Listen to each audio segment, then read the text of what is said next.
حضور علیہ السلام نے پوچھا صحابہ سے، بتاؤ صحابہ کون ہے جو روزہ رکھ کے آیا ہے؟ کون ہے جو روزہ رکھ کے آیا ہے؟ تو سارے صحابہ ایک دوسرے کی طرف دیکھنے لگے۔ حضرت سیدنا ابو بکر صدیق رضی اللہ تعالی کھڑے ہوئے عرض کرتے ہیں، اللہ کے نبی میں روزہ رکھ کے آیا، میں روزہ رکھ کے آیا۔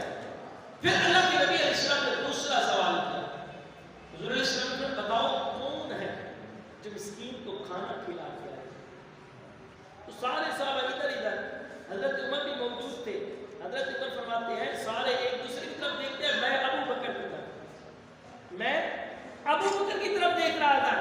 حضرت سیدنا ابو بکر صدیق کھڑے ہوئے عرض کرتے ہیں، اللہ کے نبی میں مسکین کو کھانا کھلا کے آیا، میں مسکین کو کھانا کھلا کے آیا۔ حضور علیہ السلام نے تیسرا سوال کیا، حضور نے فرمایا اے صحابہ بتاؤ آج کی جنازہ کون پڑھ کے آیا، جنازے کے اندر کس نے شرکت کی ہے؟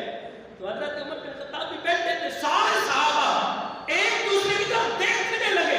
حضرت عمر فرماتے ہیں کہ میں ابو بکر کی طرف، مجھے پتہ ہے جواب دینا ہے تو ابو بکر نے دینا ہے۔ سارے ایک دوسرے کے تجھے دے جواب۔ تو حضرت ابو بکر صدیق کھڑے ہوئے عرض کرتے ہیں، اللہ کے نبی میں جنازہ پڑھ کے آیا۔ پھر اللہ کے نبی علیہ السلام نے چوتھا سوال کیا، اللہ کے نبی علیہ السلام نے بتاؤ مریض کی عیادت کون کر کے آیا؟ بتاؤ۔ حضرت عمر بن خطاب فرماتے ہیں میرے دل میں خیال آیا کہ کہہ دوں ابو بکر کھڑے ہو جاؤ، بتاؤ۔ جواب آپ نہیں دینا، کسی نے نہیں دینا، سارے